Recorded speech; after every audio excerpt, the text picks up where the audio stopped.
Hello बच्चों, आप देख रहे हैं पीएमसी वीटीसी हिंदी चैनल।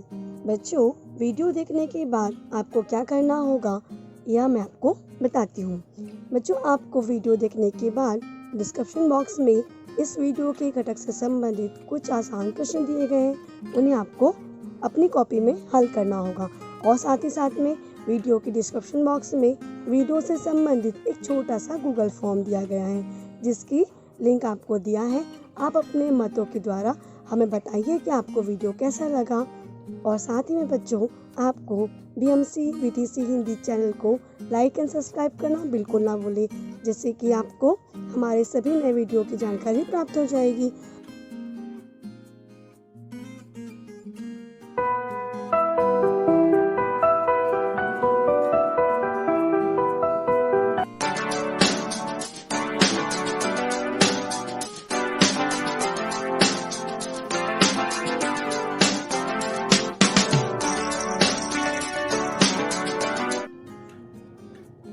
नमस्कार मेरे प्यारे बच्चों, ब्रह्म मुंबई महानगर पालिका शिक्षण विभाग वीटीसी दादर। मैं आपकी मार्गदर्शिका राधा गुप्ता। आइए बच्चों, हम अपने विषय की ओर चलते हैं।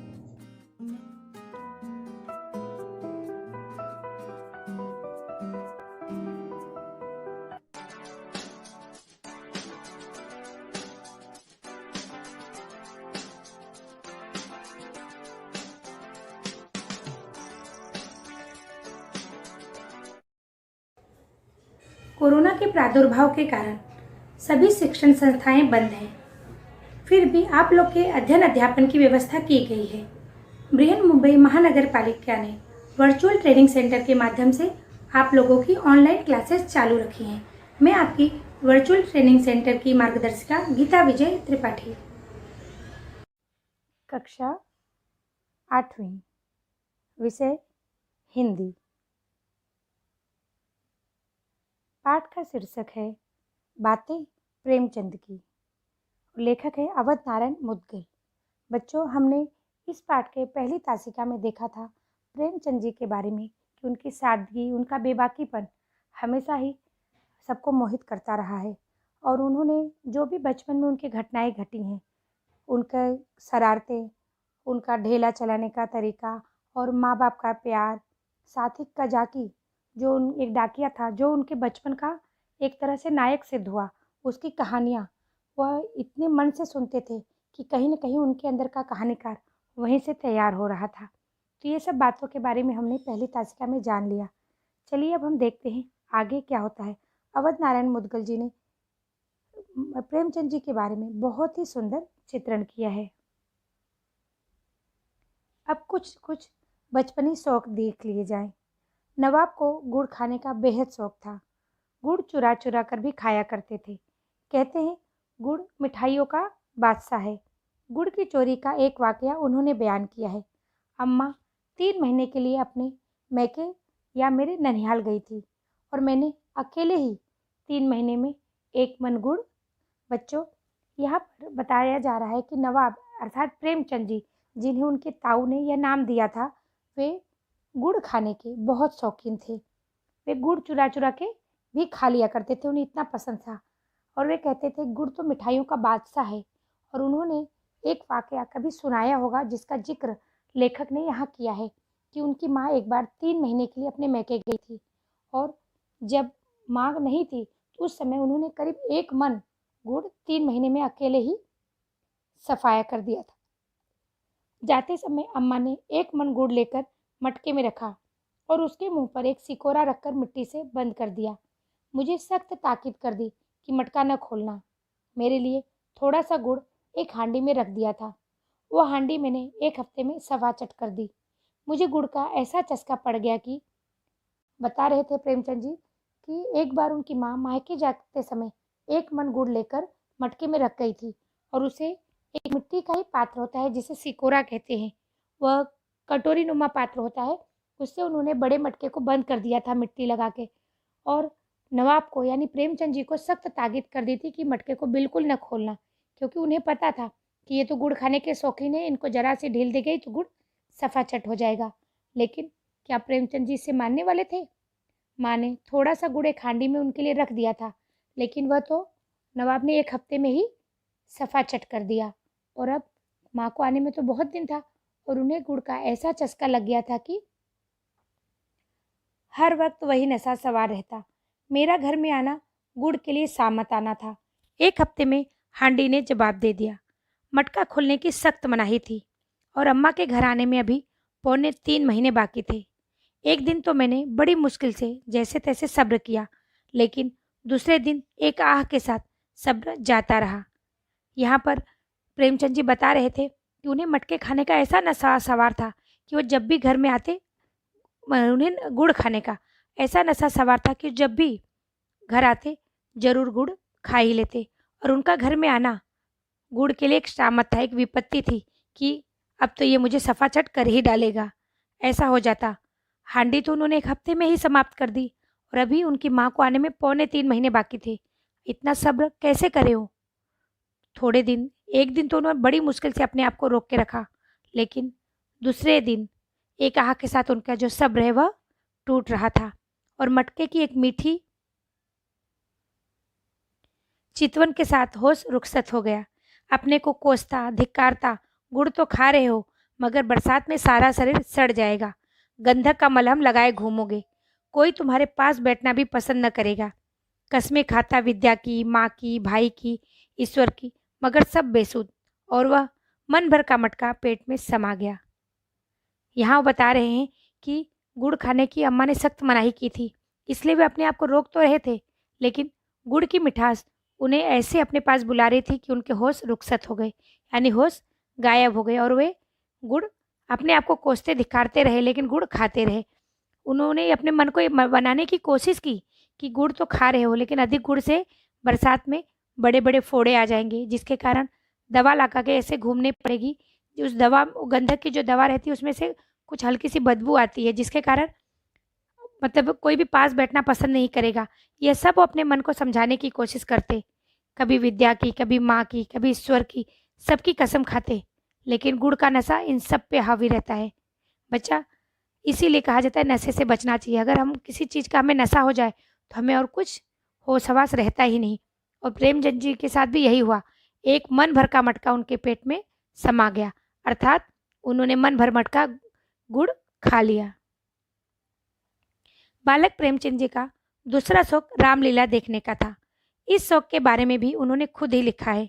एक जमाना वह था जब मुझे भी रामलीला में आनंद आता था। आनंद तो बहुत हल्का शब्द है, उसे उन्माद कहना चाहिए। संयोगवश उन दिनों मेरे घर से बहुत थोड़ी दूर पर रामलीला का मैदान था और जिस घर में लीला पात्रों का रूप रंग भरा जाता था वह तो मेरे घर से बिल्कुल मिला हुआ था। प्रेमचंद जी अपने दूसरे शौक के बारे में एक बार खुद ही बता रहे हैं। उन्होंने कहीं खुद ही लिखा हुआ है कि उन्हें एक रामलीला का बहुत ही शौक था। शौक क्या, उन्माद, एक पागलपन जैसा रामलीला देखने का उनको उन्माद छाया रहता था। और यह उनका संयोग ही था, यह उनका खुशनसीबी थी कि जहाँ रामलीला वो रहते थे वहीं से थोड़ी दूर पे ही रामलीला का मैदान था।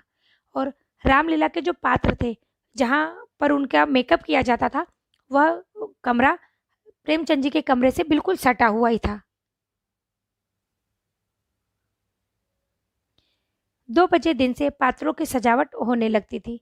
उनकी देह पर राम रच पीसकर पोती जाती, मुंह पे पाउडर लगाया जाता और पाउडर के ऊपर लाल, हरे, नीले रंग की बूंदकियां लगाई जाती।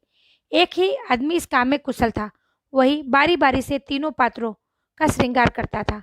तीनों पात्रों यानी राम, लक्ष्मण और सीता का श्रृंगार करता था। रंग की पालियों में पानी लाना। बच्चों, यहाँ पर कहा जा रहा है कि रामलीला के पात्रों की सजावट कैसे होती थी। अगर शाम का कार्यक्रम होता तो दोपहर से ही सजावट करनी पड़ती थी, क्योंकि यह जो कार्यक्रम था बहुत लंबा चलता। पहले जो पात्र है उनको राम रच पीसकर उनके पूरे शरीर पे उसका लेप किया जाता, फिर उनके मुंह पर पाउडर लगाया जाता और लाल, हरे, नीले रंग की बूंदकियों से उसे सजाया जाता। और यह सब करने में एक ही आदमी कुशल था, इसीलिए वही बारी बारी तीनों को सजाने का काम करता। और रंग की प्यालियों में पानी लाना, राम, लक्ष्मण, सीता का श्रृंगार करता था। रंग की प्यालियों में पानी लाना, राम रच पीसना, पंखा झलना मेरा काम था। रामचंद्र पर मेरी कितनी श्रद्धा थी। अपने पाठ की चिंता न कर उन्हें पढ़ा दिया करता था, जिससे वह फेल न हो जाए। मुझसे उम्र ज़्यादा होने पर भी वह नीची कक्षा में पढ़ते थे, लेकिन वही रामचंद्र निषाद लीला में नौका पर बैठे ऐसे मुँह फेरे चले जाते मानो जान पहचान ही नहीं। यहाँ पर प्रेमचंद जी एक वाकया कह रहे हैं कि जो पात्र श्री राम का किरदार निभा रहा था, वह उनसे उम्र में ज़्यादा था, फिर भी नीची कक्षा में पढ़ता था, और चूँकि वह राम बनता था इसलिए उसके पास पढ़ाई का समय कम पड़ता था, और वह कहीं फेल न हो जाए, इसीलिए प्रेमचंद जी अपनी पढ़ाई की चिंता किए बिना उसे पढ़ा दिया करते थे। लेकिन उन्हें इस बात का भी जरा सा मन में तकलीफ है कि जब वह पात्र रामचंद्र का किरदार निभाता तो वह ऐसे अपने किरदार में खो जाता कि प्रेमचंद जी को जैसे देख ही नहीं रहा हो। नकल में भी असल की कुछ न कुछ बू आ ही जाती। रामलीला समाप्त हो गई थी, राजगद्दी होने वाली थी। रामचंद्र की इन दिनों कोई बात भी न पूछता, न घर जा ही जाने की छुट्टी मिलती थी। चौधरी साहब के यहाँ से एक सीधा कोई 3 बजे दिन का मिलता, बाकी सारे दिन कोई पानी भी न पूछता। मेरी श्रद्धा ज्यों की त्यों थी। अब यहाँ प्रेमचंद जी बता रहे हैं कि रामलीला समाप्ति होने वाली थी, इसीलिए अब कोई भी रामलीला में उतना रुचि न लेता था, क्योंकि ये समाप्त होने वाली थी। उनके पात्रों में भी कोई बहुत ज़्यादा ध्यान न देता था, और सभी पात्रों को सिर्फ एक बार चौधरी के यहाँ से खाने का सीधा, यानी खाने का कच्चा सामान, चावल, दाल, सब्जियां, आटा, ये जो और ये सब कच्चा सामान होता है उसे सीधा कहा जाता है। तो वह सीधा मिलता और उसी को पका के उन्हें दिन भर खाना पड़ता। लेकिन ऐसा होने पे भी भले सब लोग उपेक्षा कर रहे थे, लेकिन प्रेमचंद जी की श्रद्धा उन पर बराबर बनी हुई थी। मेरी दृष्टि में वह अब भी रामचंद्र ही थे। मुझ पर, घर पर मुझे खाने की कोई चीज मिलती, वह लेकर रामचंद्र को दे आता। कोई मिठाई या फल मिलते ही बेतहासा चौपाल की ओर दौड़ता। चलते समय भी रामचंद्र जी को कुछ नहीं मिला। मेरे पास 2 आने पैसे पड़े हुए थे। मैंने पैसे उठा लिए और जाकर शर्माते शर्माते रामचंद्र को दे दिए। प्रेमचंद जी बता रहे हैं कि जब भी उन्हें घर में खाने की कोई भी चीज़, मिठाई या फल मिलता तो वे स्वयं नहीं खाते, बल्कि उनकी इतनी श्रद्धा थी रामचंद्र जी बने पात्र पर कि वे दौड़ कर जाते और उन्हें दे आते। और चलते समय, यानी रामलीला समाप्त होने के बाद भी रामचंद्र जी का पात्र जिसने निभाया था उनको कुछ नहीं दिया गया। लेकिन प्रेमचंद जी को ये बात खटकी और उन्होंने अपने घर में जो उनके पैसे पड़े थे 2 आने, बच्चों आप लोग आना तो जानते ही नहीं होंगे, हम 25 पैसे 50 पैसे भी अब लुप्त हो गए हैं, लेकिन पहले के ज़माने में आने चलते थे। जैसे 50 पैसे यह 8 आने के बराबर होता था, और 1 रुपये या 16 आने के बराबर होता था। तो ऐसे 2-2 आने भी चला करते थे। तो ये 2 आने पैसे रामचंद्र जी को प्रेमचंद जी ने दे दिए। वही 2 आने पैसे लेकर तीनों मूर्तियां विदा हुई। केवल मैं ही उनके साथ कस्बे के बाहर तक पहुंचाने आया। प्रेमचंद जी बता रहे हैं, कस्बे के बाहर तक तीनों जनों को, यानी जो राम, सीता और लक्ष्मण का पात्र निभा रहे थे, उनको विदा कराने प्रेमचंद जी गए थे। इस तरह माँ और दादी के प्यार में लिपटे हुए प्रेमचंद के बचपन के दिन बड़ी मस्ती से बीत रहे थे। आसमान से इस बच्चे का सुख देखा न गया, और उसी साल माँ ने बिस्तर पकड़ लिया। नवाब अभी पूरे 8 साल के भी नहीं हुए थे कि माँ चल बसी, और उसी दिन वह नवाब जिसे माँ पान के पत्ते की तरफ फेरती थी। बच्चों, यहाँ पर बताया जा रहा है कि प्रेमचंद जी का बचपन तो बहुत सुखद था माँ और दादी के प्यार में, लेकिन शायद ईश्वर से उनका सुख देखा न गया, और अभी वो 8 साल के ही थे कि उनकी माँ बीमारी से चल बसी। और वह माँ जो उन्हें पान के पत्ते की तरह फेरती थी, अर्थात पान का पत्ता बच्चों जब संभाल के रखा जाता है तो उसको हर दिन फेर कर, यानी उलट पलट कर देखना पड़ता है कि कहीं कोई पत्ता सड़ नहीं रहा है, गल नहीं रहा है, उसको बहुत जतन करना पड़ता है। तो माँ प्रेमचंद जी को उसी पान के पत्ते की तरह जतन करती थी, प्यार से रखती थी, और वही माँ चल बसी। अब उनकी तरफ ध्यान देने वाला कोई नहीं बचा। कभी सर्दी से, कभी अब उसके सिर पर नीला तपता हुआ आसमान था, नीचे जलती हुई भूरी धरती, पैरों में जूते न थे, बदन पर साबुत कपड़े न थे। इसीलिए नहीं कि अकबके पैसे का टोटा पड़ गया, बल्कि इसलिए कि इन सब बातों की फिक्र रखने वाली माँ की आंखें मूंद गई। बाप यूँ भी कब माँ की जगह लेता है, उस पर वे काम के बोझ से दबे रहते। बच्चों, जब माँ नहीं रहती तो जीवन बहुत ही खाली हो जाता है। और बच्चे का जीवन, जो बच्चा माँ के ही भरोसे पूरा जीवन, ज़िंदगी, बचपन तो माँ के ही भरोसे बीतता है, और ऐसे में जब माँ चली जाए तो बच्चा कितनी तकलीफ़ भोगता है, यह प्रेमचंद जी महसूस कर रहे थे। ऐसा नहीं था कि उनके घर में पैसों की कमी आ गई थी, लेकिन फिर भी उनके पैरों में कभी जूते न होते, कभी कपड़े गंदे मटमैले रहते, कभी कपड़े साफ फटे रहते, क्योंकि माँ तो इन सब चीज़ों की देखभाल करती थी। अब माँ नहीं है तो कोई इनकी तरफ ध्यान न देता, और पिता तो वैसे भी माँ की जगह कब लेते हैं। ये सब कार्य तो माँ ही प्यार से कर दिया करती थी। पिता इस बात पर ध्यान ही नहीं देते थे, और वो अब माँ के न रहने पे पिता भी ज़रा-ज़रा बेरुखे से होते जा रहे थे, और उन पर काम का भी बोझ आ पड़ा था, जिसके लिए उनका ध्यान थोड़ा-सा हटता जा रहा था। 12-13 वर्ष की उम्र तक पहुँचते-पहुँचते उनमें वे बुराइयाँ आ गई जो बिना माँ के बच्चे के अंदर आ जाती हैं। पता नहीं माँ का प्यार किस अनजाने ढंग से बच्चे को सँवारता रहता है। दोनों में से किसी को पता नहीं चलता, पर वह छाया अपना काम करती रहती है। वह प्यार छिन जाए, सिर पर से वह हाथ हट जाए, तो एक ऐसी कमी महसूस होती है जो बच्चे को अंदर से तोड़ देती है। बच्चों, बिना माँ के अगर हम पलते हैं तो हमारे अंदर वो कमी आती है कि दुनिया की सारी ताकत वो कमी को दूर नहीं कर सकती। माँ जब तक हमारे साथ रहती है, हम शायद उनका अमूल्य योगदान अपने जीवन में महसूस ही नहीं कर पाते, लेकिन जब वही माँ साथ छोड़ देती है तो पल भर में ही पता चल जाता है कि हम अनाथ हो गए हैं। वह प्यार माँ न जाने कैसे बच्चों को सँवारती है, संभालती है। पता ही नहीं चलता कब अच्छी आदतें हमारे अंदर पनप जाती हैं, कब हम संस्कारवान बन जाते हैं। माँ हर बात को प्यार से समझा देती है, लेकिन जब वही प्यार छिन जाए, सिर पर से वह हाथ हट जाए, तो ऐसा लगता है सारी दुनिया में हमारा कोई नहीं, और यह कमी बच्चे को अंदर से तोड़ देती है। वह भले ऊपर से न दिखाए, लेकिन अंदर से उसका दिल शीशे की तरह चकनाचूर हुआ रहता है, और गंदी आदतें लगने में, बुरी सोहबत लगने में भी देर नहीं लगती। नवाब भी अंदर से टूट गए। इतनी कमी, यह गमी इतनी गहरी और तड़पाने वाली थी कि बार-बार उन्होंने अपनी कहानियों, उपन्यासों में ऐसे पात्रों को रचा जिनकी माँ 7-8 साल की उम्र में जाती रही, और फिर उनकी दुनिया सूनी हो गई। कर्मभूमि का अमरकांत ऐसा ही पात्र है। बच्चों, प्रेमचंद जी की कमी, जो उनके जीवन में कमी आई थी माँ के जाने के बाद, वह इतनी गहरी थी कि वो आजीवन उस कमी को से उभर ही नहीं पाए।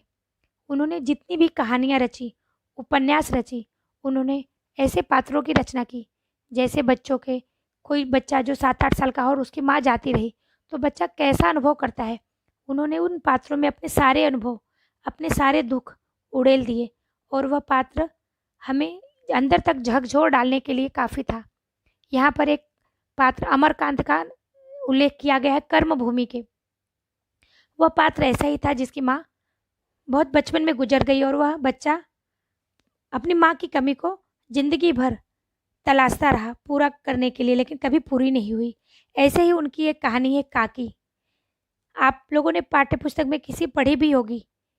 काकी जो कहानी है उसमें भी बच्चे की माँ बचपन में ही गुजर गई, और वह बच्चा अपनी उस माँ को, सबने उससे कहा कि माँ भगवान के घर गई है, और वह अबोध बच्चा समझ ही नहीं पाया भगवान के घर जाना या क्या होता है। वह अपने दोस्त के साथ मिलकर पिताजी के पैसे चोरी करता है पतंग लेने के लिए, और उसे लगता है कि मैं यह पतंग जब अब काकी लिखकर आसमान में उड़ाऊंगा तो ईश्वर उसे देख लेंगे, और काकी पहचान जाएगी कि मैंने उनके लिए ये पतंग भेजी है, और वह पतंग की डोर पकड़ के चली आएगी। यह उस अबोध बच्चे की कल्पना यह सब महसूस करा रही थी कि वह माँ के लिए कितना तड़प रहा था। यही तड़पन प्रेमचंद जी ने स्वयं भी अनुभव की होगी, तभी तो उनके पात्रों में यह हमें बार बार देखने को मिलता है। उनकी कहानियाँ हैं ईदगाह, बड़े भाई साहब, कर्मभूमि, गबन और गोदान। ऐसी रचनाएं हैं जिनमें नवाब के बचपन की शरारतें, भोलापन, शौक और माँ की कमी समाई हुई है। और भी बहुत सी कहानियाँ हैं जिनमें उनका बचपन खेलता नजर आता है। बच्चों, मैं आपको यहाँ एक चीज़ बताने जा रही हूँ कि प्रेमचंद जी इतने श्रेष्ठ साहित्यकार हैं कि उनके आप साहित्य को एक बार पढ़ने लगोगे तो छोड़ने का मन ही नहीं करेगा। और आप पढ़ने की आदत डालिए, वाचन की आदत ज़रूर डालिए। और ये कहानियाँ उनकी मानसरोवर ऐसी कहानियों की श्रृंखला है कि जिसमें कहानियों का ढेर है और आप लोग उसे ज़रूर पढ़िए। अगर आप ऑनलाइन शिक्षा अभी ले ही रहे हैं तो ऑनलाइन आपको पुस्तकें भी पढ़ने के लिए मिल सकती हैं। वह पुस्तक ज़रूर पढ़िए और पुस्तकों को अपना दोस्त बनाइए। पुस्तक से अच्छा दोस्त अपना हो ही नहीं सकता। जब कभी आप किसी भी समस्या से घिरे हों, मन बेचैन हो और मन में कुछ महसूस नहीं हो रहा कि हम क्या करें, कोई रास्ता नहीं दिख रहा हो, तो आप कोई एक पुस्तक लेके बैठिए और उसका कोई भी पन्ना खोलिए और कुछ वाक्य पढ़िए। मैं विश्वास के साथ कहती हूँ आपको कोई ना कोई एक रास्ता मिल ही जाएगा। कोई ना कोई एक शब्द ऐसा होगा जो आपको ढांढस देगा। इसलिए बच्चों, पुस्तकों को दोस्त बनाइए। उनसे अच्छा हमसफ़र, उनसे अच्छा संस्कार देने वाला कुछ भी नहीं है। और प्रेमचंद जी की कहानियाँ तो ज़रूर पढ़िए।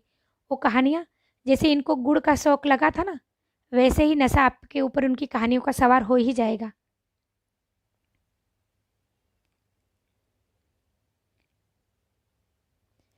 बच्चों, यहाँ पर पाठ हमारा समाप्त होता है। अब हम सब चलिए शब्द वाटिका द्वारा हम कठिन शब्दों के अर्थ देख लेते हैं। जिंदा दिल, प्रसन्न चित्त, इंतजार, प्रतीक्षा, बल्लम, भाला, योद्धा, लड़ाकू, सकोरा, मिट्टी की बनी परई जैसा पात्र, ताकीद, चेतावनी, मनाही, रोक, रुखसत, विदाई, कुशल, होशियार, बू, गंध। कठिन शब्दों के हमने अर्थ देख लिए। चलिए थोड़े और कठिन शब्द पाठ में आए हैं जिनके अर्थ भी हम देख लेते हैं। चौपाल, दालान, कस्बा, छोटा शहर, बिस्तर, बिछौना, तपता हुआ, गरम, फिक्र, चिंता, यकबयक, अचानक, मुहावरे, सामत आना, विपत्ति आना, सफाचट करना, खत्म करना, पान के पत्ते की तरह फेरना, बहुत अधिक ध्यान देना। पाठ में उल्लेखित प्रेमचंद की रचनाएं चलिए देखते हैं।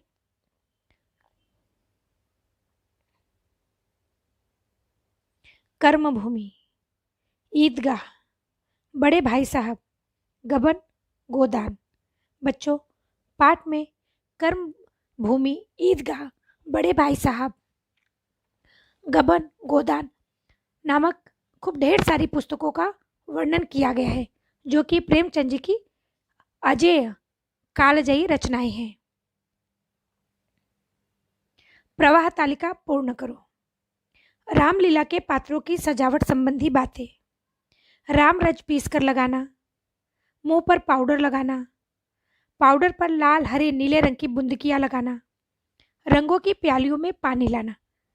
तो रामलीला के पात्रों के सजावट के लिए ये क्रियाएं की जाती थी। प्रेमचंद जी के शौक, गुड़ खाना और रामलीला देखना। गुड़ किस में रखा था? हांडी में और मटके में। एक वाक्य में उत्तर लिखिए। मटके में कितना गुड़ रखा था? मटके में 1 मन गुड़ रखा था। प्रेमचंद जी की माँ ने उन्हें किस बात की सख्त ताकीद की थी? प्रेमचंद जी की माँ ने उन्हें मटका ना खोलने की सख्त ताकीद की थी। रामलीला के पात्रों की सजावट कब से होने लगती? रामलीला के पात्रों की सजावट 2 बजे से होने लगती। प्रेमचंद जी अपने पाठ की चिंता ना कर किसे पढ़ा दिया करते? प्रेमचंद जी अपने पाठ की चिंता ना कर रामचंद्र जी को पढ़ा दिया करते ताकि वे फेल ना हो जाए। प्रेमचंद जी के बचपन के दिन कैसे बीत रहे थे? प्रेमचंद के बचपन के दिन माँ और दादी के प्रेम के कारण मस्ती में बीत रहे थे। अपनी कहानियों और उपन्यासों में प्रेमचंद ने कैसे पात्रों का वर्णन किया है? अपनी कहानियों और उपन्यासों में प्रेमचंद ने ऐसे पात्रों का वर्णन किया है जिनकी माँ 7-8 साल की उम्र में चल बसी और उन बच्चों की दुनिया सूनी हो गई। बच्चों का प्यार छिन जाने का क्या परिणाम हो? बच्चों, एक बार वीडियो देखने के बाद कभी कभी कुछ अंश समझ में नहीं आते, इसीलिए आप वीडियो को बार बार देखिए। और अगर यह वीडियो आपको पसंद आया हो तो इसे लाइक कीजिए, शेयर कीजिए और सब्सक्राइब कीजिए ताकि इस तरह के वीडियो के नोटिफिकेशन आपको मिलते रहें। धन्यवाद।